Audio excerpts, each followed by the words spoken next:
ఆంధ్రప్రదేశ్ రాష్ట్రం ఒకవైపు సొంత రాజధాని, సొంత వ్యవస్థల్ని ఏర్పాటు చేసుకునే పనిలో బిజీగా ఉంటే హఠాత్తుగా పవన్ కళ్యాణ్ అప్పుడే నిద్రలేచినట్లుగా ప్రత్యేక హోదా గురించి ఉద్యమం చేయడం మొదలుపెట్టారు.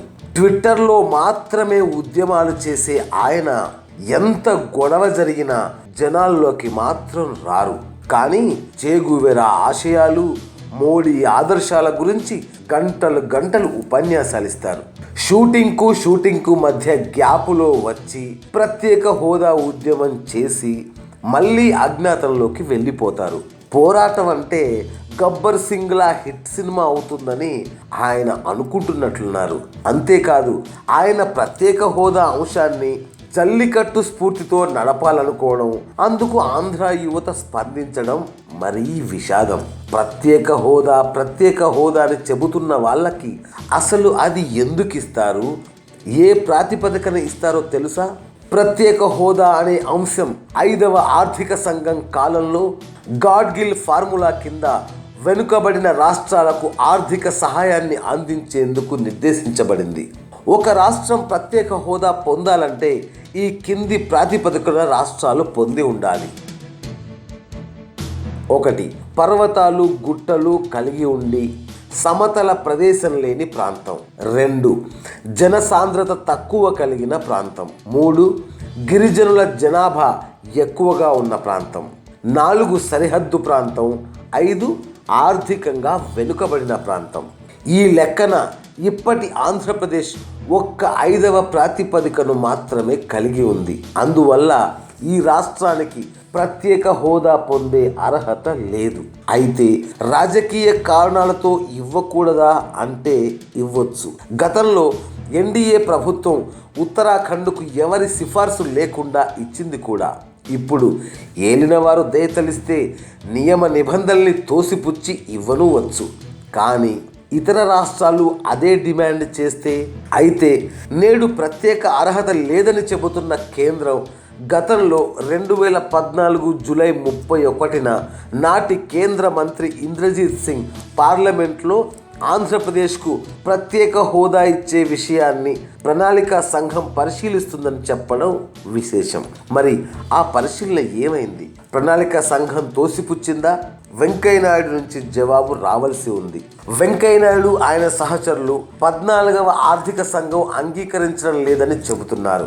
నిజానికి ఆర్థిక సంఘం ద్వారా కలిగే ప్రయోజనం చాలా చిన్నది. కేంద్ర ప్రభుత్వ ప్రాయోజిత పథకాలు, విదేశీ సంస్థల ఆర్థిక సహాయంతో నడిచే పథకాలు, వీటి ద్వారా మాత్రమే ప్రత్యేక హోదా కలిగిన రాష్ట్రాలు భారీగా లబ్ధి పొందేది. ప్రత్యేక హోదా వల్ల ప్రయోజనం లేదా అంటే ఖచ్చితంగా ఉంది. కేంద్రం రాష్ట్రాలకు ఇచ్చే మొత్తం సహాయంలో 30% ప్రత్యేక హోదా పొందిన రాష్ట్రాలకు, మిగిలిన అన్ని రాష్ట్రాలకు కలిపి 70% ఆర్థిక సహాయం అందుతుంది. కేంద్ర పథకం ప్రత్యేక హోదా కలిగిన రాష్ట్రాలకు, కేంద్ర పథకాల్లో కూడా ప్రత్యేక హోదా కలిగిన రాష్ట్రాలకు, మిగిలిన రాష్ట్రాలకు ఎంతో తేడా ఉంటుంది. సాధారణ కేంద్ర సహాయం 90% గ్రాంట్లు ప్రత్యేక హోదా రాష్ట్రాలకు ఉంటే 30% గ్రాంట్లు మిగతా రాష్ట్రాలకి. విదేశీ రుణాల్లో 90% గ్రాంట్లు, మిగతా రాష్ట్రాలకు 10% గ్రాంట్లు. ప్రత్యేక ప్రణాళిక సహాయం 90% గ్రాంట్లు. ఏఐబిపి పథకం కింద 90% గ్రాంట్లు. క్యాపిటల్ కాంపోనెంట్ 90% గ్రాంట్లు. ఇన్సెంటివ్ కాంపోనెంట్లోనూ 90% గ్రాంట్లు ఈ ప్రత్యేక హోదా ఉన్న రాష్ట్రాలకు మాత్రమే లభిస్తాయి. అంతేకాక excise, custom taxes, income tax 100% మినహాయింపు వస్తుంది. అందువల్ల లాభాలు ఇబ్బడి ముబ్బడిగా వస్తాయని అంచనా. ప్రత్యేక హోదా సంజీవని కాదు అని వాదించే నేతలు తమ వేల లక్షల కోట్ల పెట్టుబడుల్ని ఆ హోదా కలిగిన రాష్ట్రాల్లోనే ఎందుకు పెట్టారని మనం నిలదీయవచ్చు.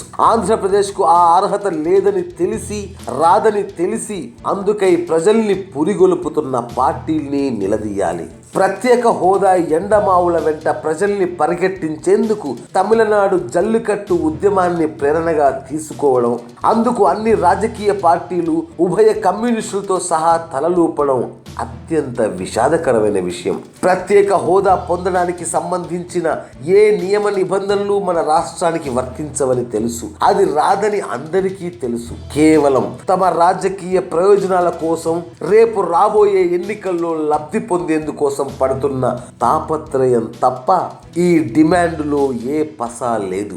అంతో ఇంతో తార్కికంగా వినిపిస్తున్న ఒకే ఒక్క వాదన, ఎన్నికల్లో బీజేపీ, కాంగ్రెస్, టీడీపీలు ఇచ్చిన హామీలు, నాటి కేబినెట్ తీర్మానం.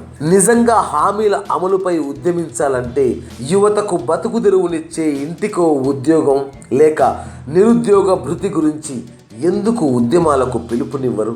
విభజన చట్టంలో లేని ప్రత్యేక హోదా గురించి మాట్లాడుతూ యువతను రెచ్చగొడుతున్న నేతలు చట్టంలో స్పష్టంగా పేర్కొన్న హంద్రీనీవా, గాలేరు నగరి నిర్మాణాలు, కడప ఉక్కు కర్మాగారపు ఏర్పాటు గురించి ఎందుకు రాష్ట్ర వ్యాప్త ఉద్యమానికి పిలుపునివ్వరు?